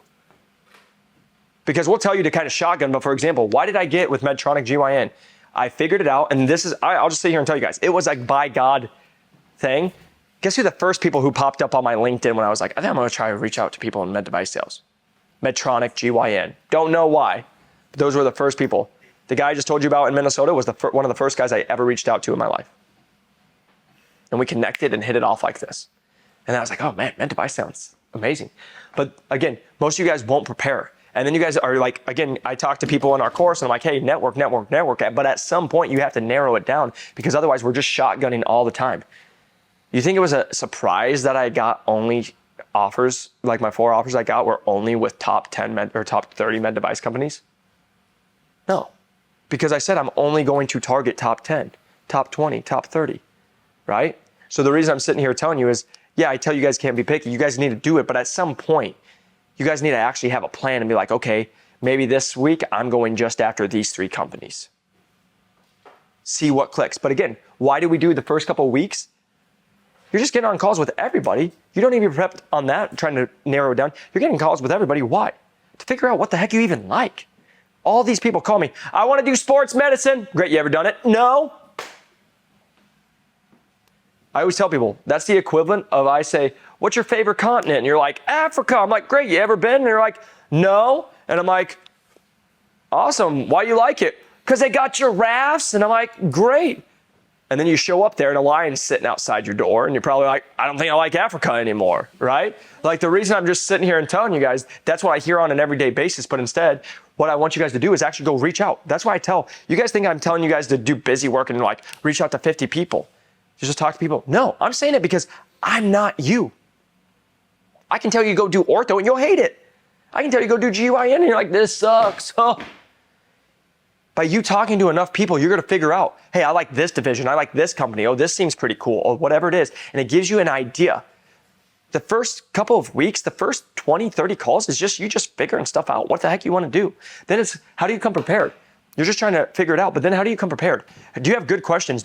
I had 5 questions that we always talk about, but it's like, hey, can you tell me a little bit about what you do? I haven't talked to somebody in your division yet. Can you tell me more about what you do? What's your day in the life of your life's like? I'll tell you the easiest one. Hey, I'm learning to break into med device sales. Can you tell me about your journey and what made you interested in breaking into med device sales? Holy crap, you're done. You asked that question to start it off. Guess what you just had them do? Relate to where you're currently at and they have to think back where they were. And now they're going to be in your shoes once again. And then you can just genuinely be curious. And then when they say something, ask a little bit more in-depth question. So what do you mean by that? And then from there, hey, close them. We always say close them, but like, hey, if the conversation goes well, and just so you guys know, I said this all the time, I'm able to read human beings. I can tell by voice, I can tell by body language, I can tell by pauses if you are enjoying the conversation or not. I don't know if it's a God-given skill, but I'm very thankful that it's been able to help. But honestly, I also was a personal trainer. Like every single day, all I did was talk to human beings and do it every day, right? So it's like a skill that was also trained. But the reason I'm just sitting here telling you guys that is if it was an awkward time on a phone call, guess what I'm not asking for? Recommendations, other human beings I can talk to. Let me just make the equivalent because people always miss this. That's like me going out on a date and I'm like, hey, and she's like, hi, and I'm like, and then the whole date's awkward and I'm like, no, I'd really love to see you again. And she's like, get lost, loser. Right? Because nothing's flowed. And now I'm asking for another thing, right? So the reason I'm just saying that is that's where people miss this, right? Going back to the checklist. Because the last thing I'll say to that, you want to know what happens when every single human being asks them for a job or asks them for a recommendation and you don't? They hang up and they're like, what the heck was that? That person actually genuinely just wanted to learn. So the reason I'm sitting here telling you, I only ask that to people that I actually had a great rapport with. When you get those conversations of like that kind of stuff, it's like, okay, great. Am I asking that person? Hell no. I'm just gonna go see it. So the reason I'm just saying that is number one, prepare. In everything you do. Am I getting on a phone call? Am I doing it? Because guess what? If I send out 50 messages, I always laugh when people tell me this. Jacob, this rep called me. I didn't know, and I sucked at it. Did you send him a message? Yeah. Did you put your phone number? Yeah. Then how the hell weren't you prepared that they might actually call you? Just because they didn't send you a time in the direct thing. Welcome to Med Device Sales. Do you think I ever had a scheduled call in Med Device Sales?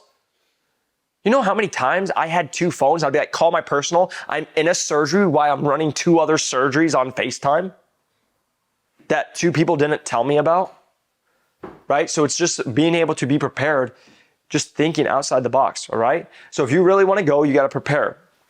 Number 2, you need to relate. I talk to people about this all the time. People don't buy from you when they understand you. People buy when they feel understood. They don't care about you. They care about feeling understood.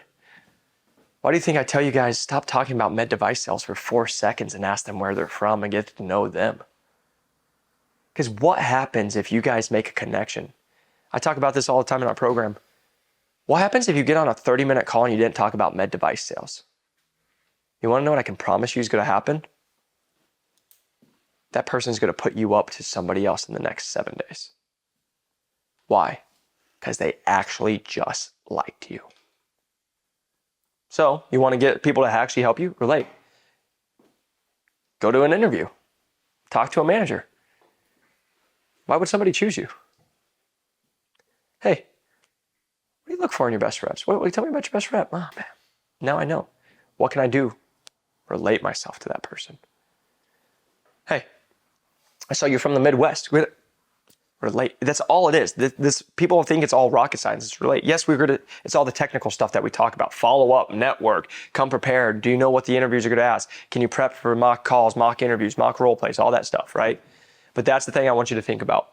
And then number 3.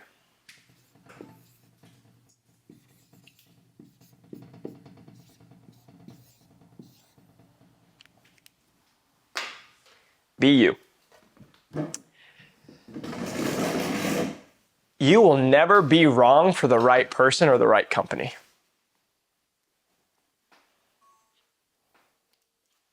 I want you guys to think about that one more time and just let it sink in. You will never be wrong for the right person or the right company.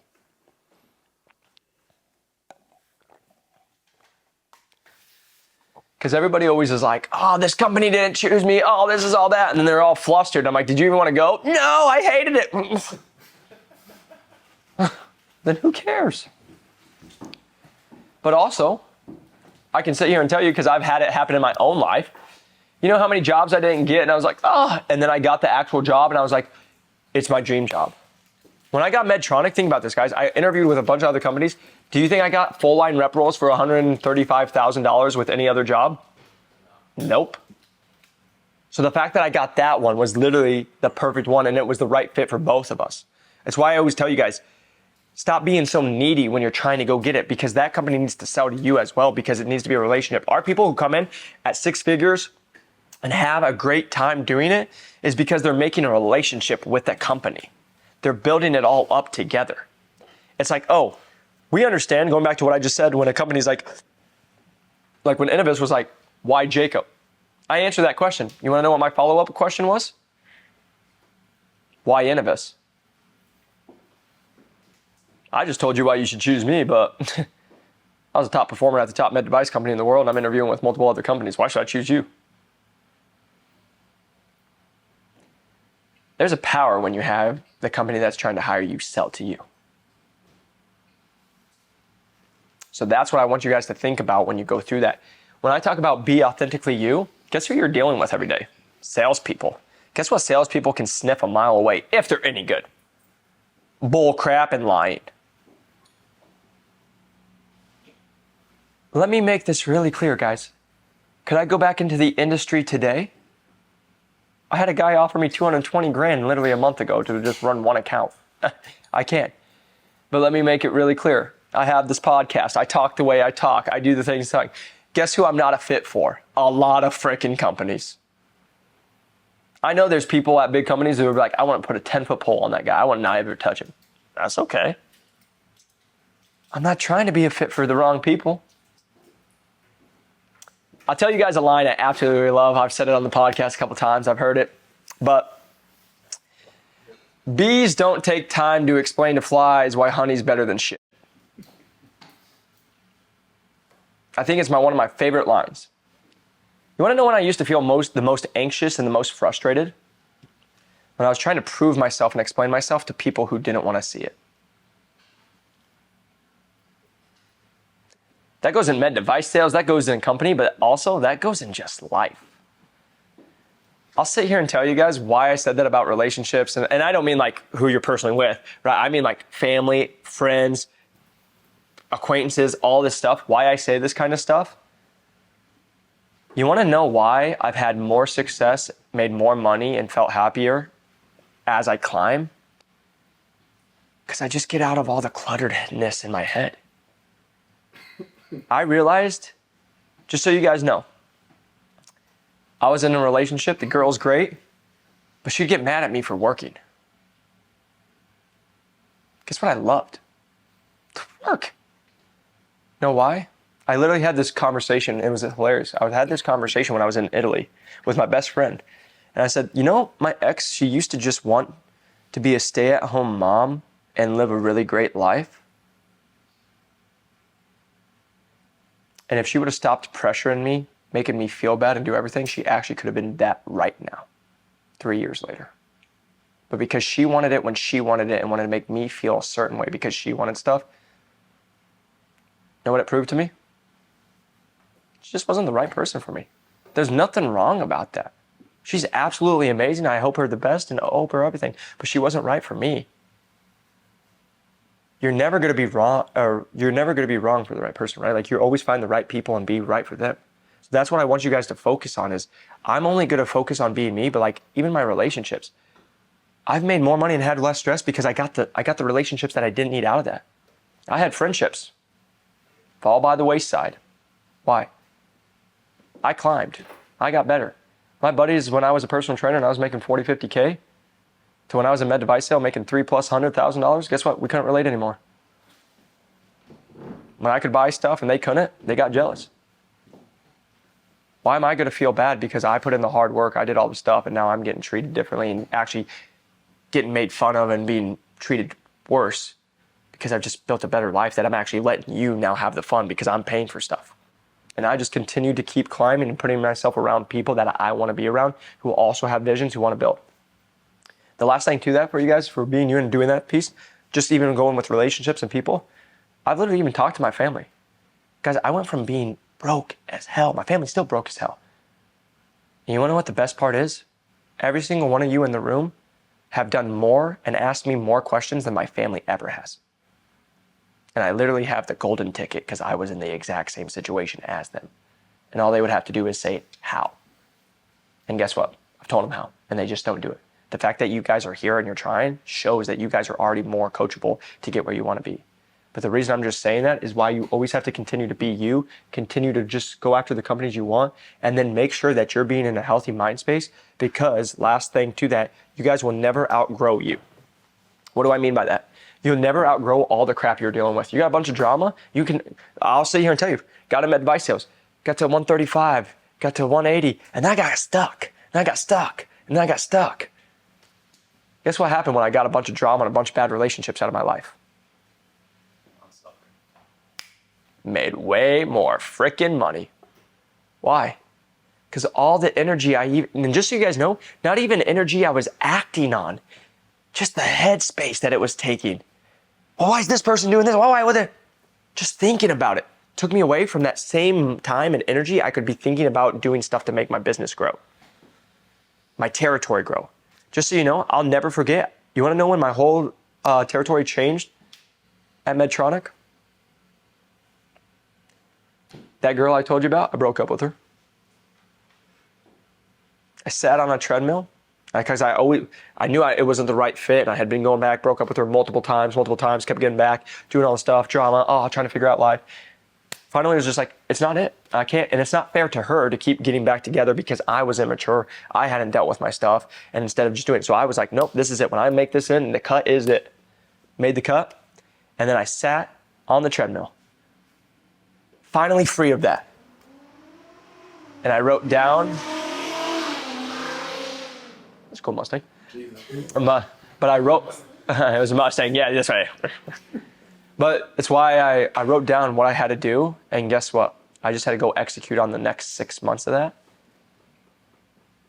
Welcome to being top 10 in the nation. That was it. Because I finally decluttered all the crap that was going in my head. I tell people all the time in our program, and one guy I told him he needs to quit his job. Why? I don't sit here and tell you guys go quit your job because that's not responsible. But for him, he told me how toxic his thing was. He can't do it. He's stressed. He can't sleep. He's a brand new father. He had all this crap going on. His wife does good, and they have enough money for 6 months if he doesn't make it. And I said, sit here and tell me right now, if you quit your job, you went all in on this, and you did this for the next 30 days, you wouldn't be hired. He's like, I know I would. I was like, what are we talking about then? Even if it took 2 months, you'd be hired. But what's bringing you down is because you'll go and take a day off, you'll be focused on us, and then you go back to 3 days of bull crap. And then you can't focus, then you can't show up, then you can't do the stuff that you're actually doing, because what you guys don't understand, and I'm sitting here telling you guys, this is stuff that they'll talk in masterminds that I've paid $50,000+ for, is because it's just clearing out your mind crap. You guys have more crap going on in your head. Oh, this personal relationship, oh, this, what if this doesn't work out, how I feel, all the crap. But it's like, what happens if you guys actually write down what you want to do? Because just so you guys know, just did it again today. Woke up early, wrote down, hey, there's been some crap going on in my life over the last several months. What do I need to do? What do I need to execute? And if I execute on these 5 things over the next 6 months, watch out. And now I know exactly what to focus on every day. So that's what I want you guys to understand when I talk about it. But being you continues to be progressing you, being who you are, and then you're always be the right fit for the right company. All right. So that's what I want you to continue to realize when you guys go into that aspect of it, is you guys are always trying to pick other people, but just think about back to dating. Think about how many horrible relationships you all had. And if you had none, I'm so happy for you. And maybe it's just me. But the reason I just say that is I want you guys to think about that. You guys, it didn't matter what you did for the wrong person. I think about it all the time when I was like, I love fitness. I did fitness the first 2 months. The girls I'd be with, they're like, I love that you do fitness. By month 3, it's so annoying. You go to the gym. I'm like, nothing changed. But their expectations did. Right? So the reason I'm just sitting here telling you, it's no different than a company. I watch our people hit their head against the wall, call me crying, call me stressed. Oh my God, I can't do it anymore. They haven't texted me for 3 weeks. If anybody didn't text you for 3 weeks, would you ever sit there and say they're interested in you? I hope to God not, but if so, I love your confidence. The reason I'm just saying that is the same thing here. A med device company, when we know that we have them hooked, we have managers texting our people, please, HR is coming, they're being a little slow. I know they're going to get you please don't take any other offers, call me. When we've done that good of a job. Compared to when we have people sit and be like, hope I'm good enough. Hope they choose me. Hope I'm the one who did enough this time. It doesn't shoot the confidence because guess what? I've never done that. I'm like, so when am I going to hear from you? Just so you guys know, I have multiple other companies that I'm talking to. And so I'd love to hear from you. You guys are my top choice. Just so you know, every time I'm in an interview, they're all my top choices. You're my top choice, but I do have to respect the other companies. So just please let me know. But really looking forward to hearing from you. We'll talk to you soon.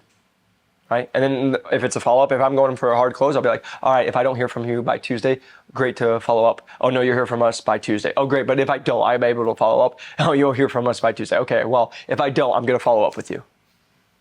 They're pushing you off, and guess what? Then they don't follow up with you Tuesday.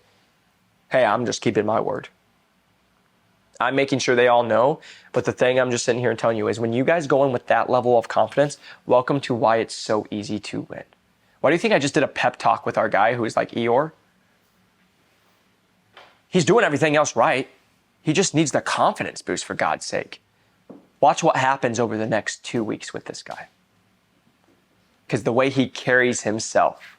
If a med device company is looking at you when you come in, there's a difference between confident and cocky. Let's just make that really clear. But when I'm coming in respectful and all this stuff, and I'm just confident, the right company is going to be like, yeah, we want him. The wrong company, we've talked about this. They'll be like, oh, Austin might take my job. Don't hire him. Like, that's a real thing. That's happened. They feel you as a threat. I've had the same thing. I get, what? It's jealousy. Yeah, jealousy. Yeah, but they see it, right? Just real talk. We've talked about what I've done in med device sales. Why do a lot of people be like, oh, this guy's full of crap and all stuff? And again, my favorite is every time they say I'm full of crap, all I do is continue just to post more testimonials and post proof, right? But then it's like, oh, he's full of crap. It can't be real. It's because their little brains can't fathom how we could actually build this, why I did the exact same thing, was more successful than them and built something on the side. Doesn't mean I was better. It doesn't mean anything. It was just like they can't fathom it. So then the easiest thing to do is, guess what? Deflect, tell him it sucks, all whatever it is.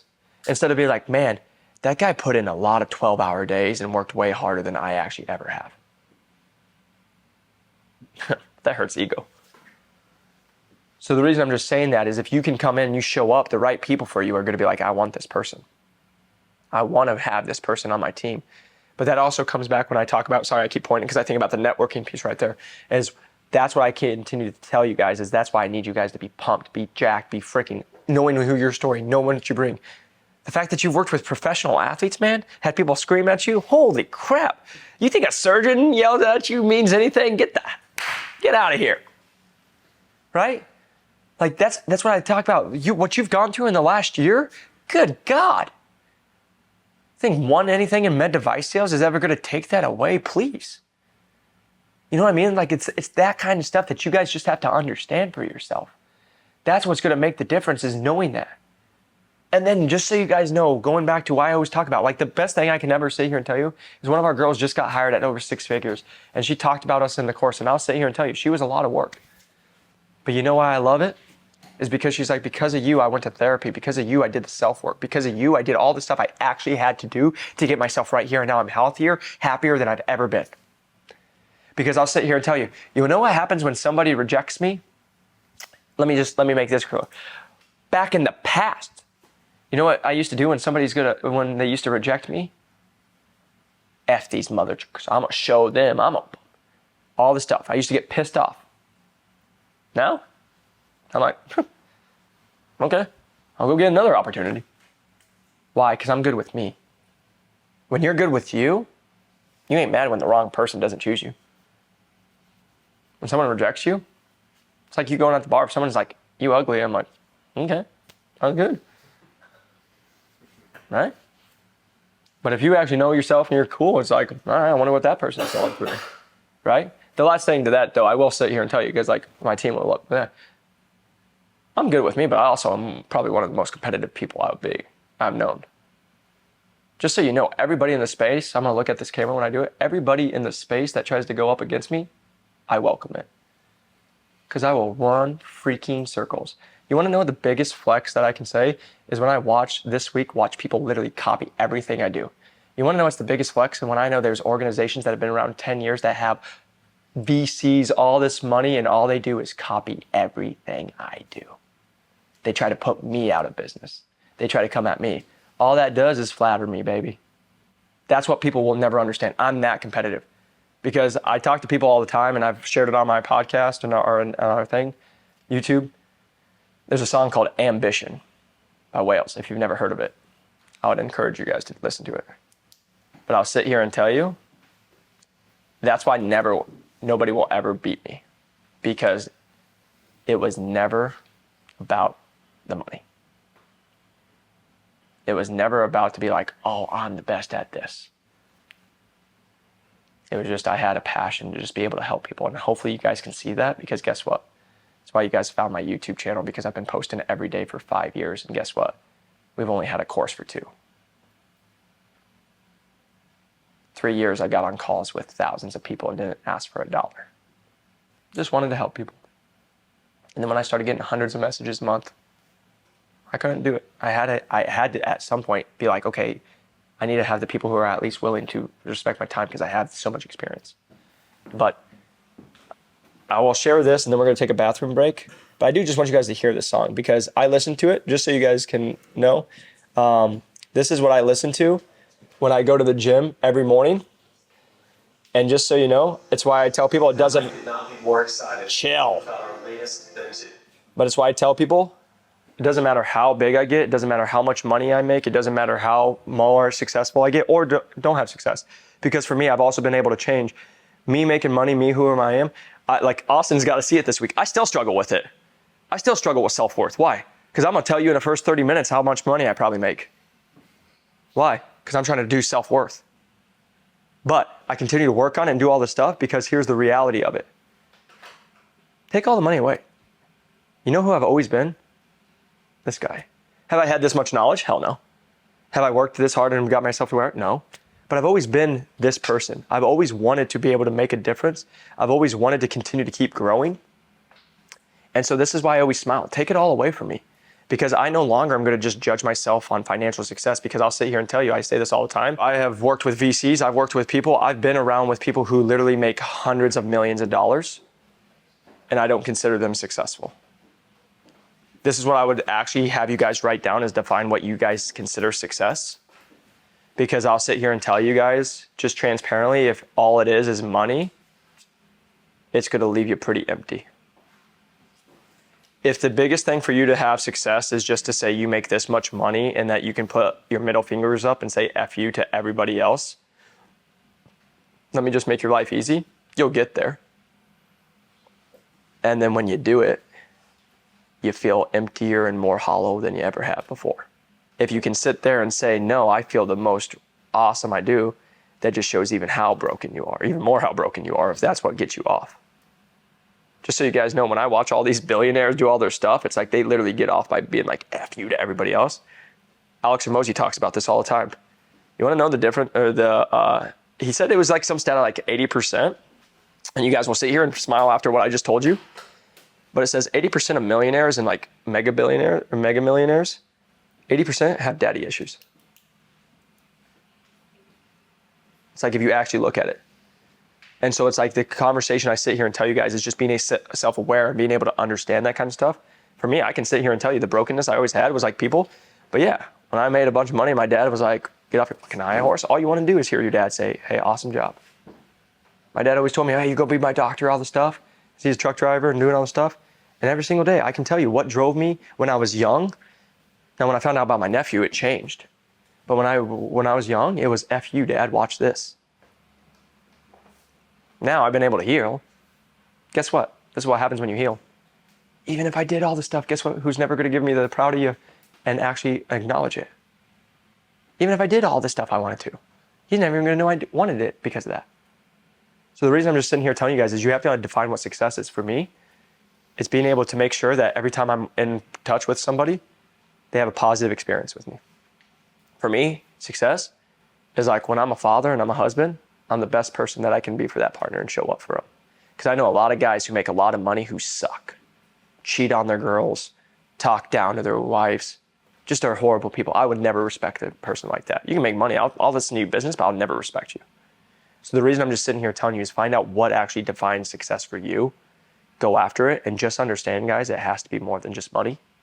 But this is where I'll play this for you. And it's literally the first 30 seconds, 20 seconds really, is all you have to hear. I listen to it every day to the gym because I think back to when I had the peanut butter and had to put it back and had no money, and to where I'm at now to be like, okay, I can just pay for your guys' stuff. And again, going back to that's never flex, that's just me saying thank you so much for being here, and I hope you guys know how much I truly appreciate it. It means the world to have people come in and actually want to be with us and hopefully just share you one thing that you guys can take away that actually helps you in your life.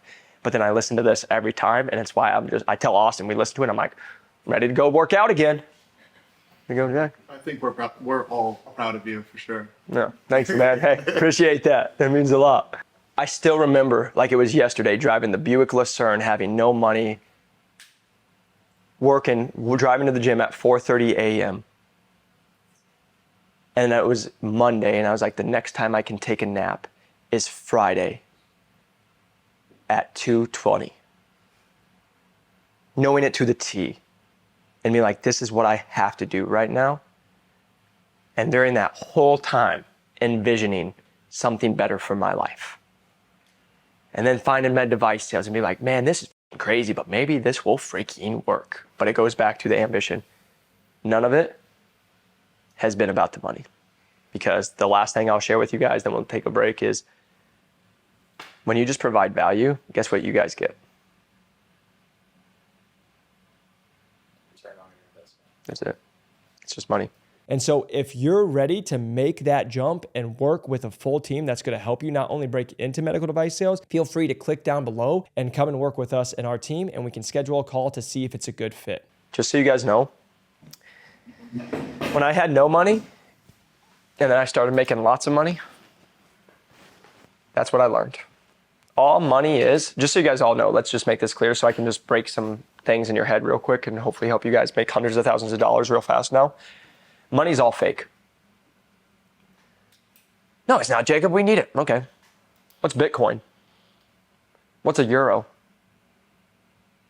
You know, back in the day, what Bitcoin did for me when I started learning about crypto and all this stuff, you know what it made me realize? How fake everything is. Because, you know, back in the day, they used to trade rocks. Pretty rocks or shells or diamonds or whatever it was. That's what they used, gold. What's currency? Right? And then our dollar is what? Backed by what? Well, we went out the gold standard. Why? Nothing. Our military, right? Like that's that's it. Like literally that's it. That's the only reason, but it's all. It's our ability to pay back. Yeah. That's what the dollar. And also we'll blow everybody up. That's the other thing. But the reason I just say that, but just so you guys know, the reason I make you guys think that way, right, is here, let me show you, is I give you $1 or $100. What's the difference? The perceived value you put on it. We as a nation put on it. Guess what it still is? Piece of paper. When I realized that, I started going to masterminds and learning that. That's when I actually started making a lot of money. Because I realized it was all fake. And then, guess why you make a lot of money with commissions and all this stuff in med device sales? Guess what happens when you sell a product that makes somebody walk again? Would you say that's valuable? Welcome to when you do a really good job, guess what? You just get more of it. And money's not hard to find. This is the last night I just wanted, because we'll go into entrepreneurship here in the next one, but it's just like, it's everywhere. Like literally whenever, I always say this, let me make this joke for you guys one more time. If I brought a Lamborghini here today and told you it was $5,000, you know what I can guarantee every single one of you guys can find in the next 24 hours? $5,000. You guys will call your parents, you will call your friends, you will steal a bank. Like you guys will do whatever it is to find it because of the value you see in it. The reason I'm sitting here telling you, finding the money is not the problem. Because if you actually had to really think about how you make money, do all this stuff. But this is where I tell people in our course, me and Austin have talked about this. You guys want to change your life? Let's make your goals really easy right now. Write down, let's just do it for everyone. Write down $20,000.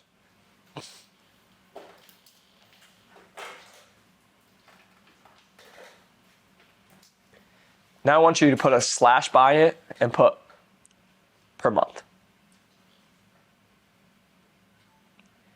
And now what you guys all think is you're like, holy crap, $20,000 per month? I'd be rich if I got that. First off, yeah, you'd be doing pretty good. Like it would, better than maybe what you're doing now. But the reason I'm sitting here telling you, now watch this.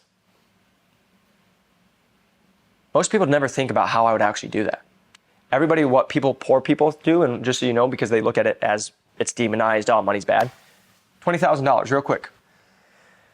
You know what most people have never asked themselves, like really asked and sat there and thought about it for more than 3 minutes? How would I do that? Just so you know, when you do that, it actually makes your brain redo neural links, and you actually have to start rewiring your brain to think about how you would actually do it. And that's what I'll help you guys do, because this is, just so you guys know, welcome to when I wanted to make $100,000, aka $8,333 every single month to make 100 grand. Guess what? Did that, then I did it. Then I want to make 10 grand a month, did it. 15 grand a month, did it. 20 grand a month, did it. Want to make $50,000 in 1 month, did it. Commission check, Medtronic, $54,000 in 1 month. How? Because I wasn't ever guessing. Most people will tell me I want to make money, and I'm like, how much? I don't know. 100 grand. Then they can't tell me it's $8,333 a month. 240, 20 grand a month, right? Whatever it is. So the reason I'm just sitting here telling you guys that's what you have to build down. So I want you guys to do this real quick to make your life really easy. With what you're currently doing, subtract and round up, right? So if you make 5 grand a month, just do 5 grand, or you make 5,200, just say 5,000 or round up to 6, right? If it's, I want you to do 20K, subtract what you currently make. And I'm not going to tell you guys to actually like tell me your number, but I want you guys to think about this. So let's say you make 6 grand a month right now, and you want to make 20. Okay, now you have to make $14,000 a month. I would sit here and ask you right now, what would you have to do to make, if you had to make 14 grand, what's some ways you can make 14 grand right now? Well, it could be making that $6,000 just turn into 7 or 8 or 9 because you went and got a higher paying job, or you took a couple extra shifts. So now that just went up, but you haven't been thinking about it that way because you've been comfortable and you've been casual and you've been doing your stuff and you want to go have a barbecue and whatever it is. Okay, so now if I had 8, okay, now I got my 6 to up to 8. Now I'd only need 12. Okay, what else could I do? Do I like fitness? Could I start a little side hustle on the stuff? We're going to talk about this, but like Austin's built a 6-figure stuff using vending machines.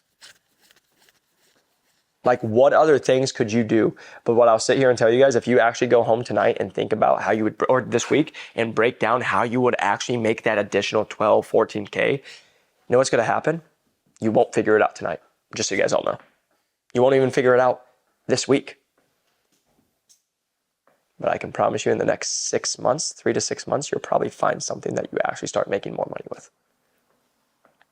Why? Because you actually started thinking how you would do it instead of just doing what you always done and what everyone else always does is, guess I'll never do it. I have this talk with him all the time. Okay. That's why I tell you guys, med device sales. Okay, what if I get you in, okay, 20K. What if we get you in med device sales and you make $12,000, so $144,000 a year, 12 grand a month. Okay, but we still want to get to the 20. You need another $8,000 a month. What are you going to do? Side hustle. So I think that segues us to go into a little bit of entrepreneurship after this.